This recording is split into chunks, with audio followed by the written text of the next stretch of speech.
વેચવાનું ચાલુ કર્યું. ખલાલાનો ધંધો હાલી જાય ને પછી સીઝનમાં ધંધા કરવા છે કાલ્યા.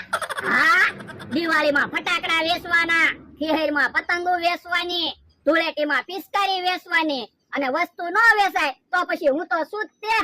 વસ્તુ કેમ નો વેચાય? વસ્તુ નો વેચાય તો આપણે ખોટ જાય. હા, ઈ હાસુ. એ બોલે દાદા, એક બે ખલાલા ખાવ. ખલાલા ખાવાનું નામ નો લેતો. તું ખાવાનું સંભાળે ને પછી ધંધો જ ના હાલતો. તો પણ મને પેલા ધરાઈને ખાઈ લેવા દેતા હોય તો હું ખાવાનું ન સંભાળું. પણ યા તું ધરાઈને ખલાલા ખાઈ જા પછી હું ખલાલા વધે. તો પણ ખાવાની વસ્તુ મારી સામે પડી હોય ને તો મારાથી ન રહેવાય. ખાવાનું સંભાળતો ની, ખલાલા વેચવાના છે. એ હારું. હે ભલા દાદા, તમે પૈસા મૂકવાનો ડબ્બો તો ન લાવ્યા? ઓરડીમાંથી ડબ્બો લઈ આવો એટલે પૈસા તો ડબ્બામાં મુકાય. આ ઈ હાસુ. એક બે ખલાલા ખાઈ લો. લે ડબ્બો આવી ગયો. હવે ડબ્બામાં પૈસા મૂકશું. હે કેમ કઈ બોલ્યો નહીં? લે હમતા. બાપા ખલાલું ખાધું ને? એક ખલાલું ખાધું. પણ તને ના નથી પડી? ખલાલા વેચવાના છે. હવે ખલાલા નો ખાતો. એ હારું. ઓલો કેવો માણસ છે, ના પાડી તોય ખલાલા ખાય. હે ભલા દાદા, આપણે તોલા તો લાવ્યા નથી તો ખલાલા રોકશું કેમ? વજનિયા તો ઓરડીમાંથી લઈ આવો.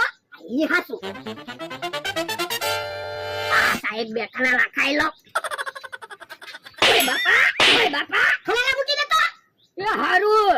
મને ખબર છે તારે ખલાલા ખાવાને એટલે તું મને ઓરડીમાં બધી વસ્તુ લેવા મોકલે કા?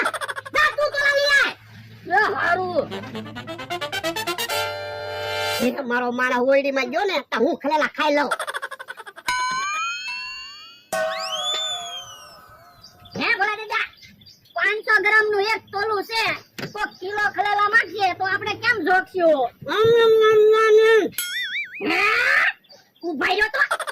મને ખલાલા ખાવાની ના પાડો ને તમે ખાવ કા? ઓ બાપા તમે કઈ વખત ખલાલું ખાધું? તો પણ મને હું કામ ખાવાની ના પાડો? મને ખાવા દો. હવે હું ખલાલા નહીં ખાવ બસ. એ હારું. એ ભલા દાદા, હવે ઈ તો કયો, આપણે 500 નું એક જ તોલું છે તો કોઈ કિલો ખલાલા માંગીએ તો કેમ જોખશું? એ બે વખત 500 વેચીને આપી દેવાના. આ ઈ હાચું. અને કોઈ 250 ગ્રામ ખલાલા માંગીએ તો તો એક વખત 500 વેચીને અડધા ખલાલા આપી દેવાના. આ ઈ હાચું. અને હું ભાવે ખલાલા વેચવાના? એ પસાના 500 અને 90 ના કિલો. એ વાંધો નહીં, એક હાથ પાડો. હાલો ખલાલા આવી જા ખલાલા.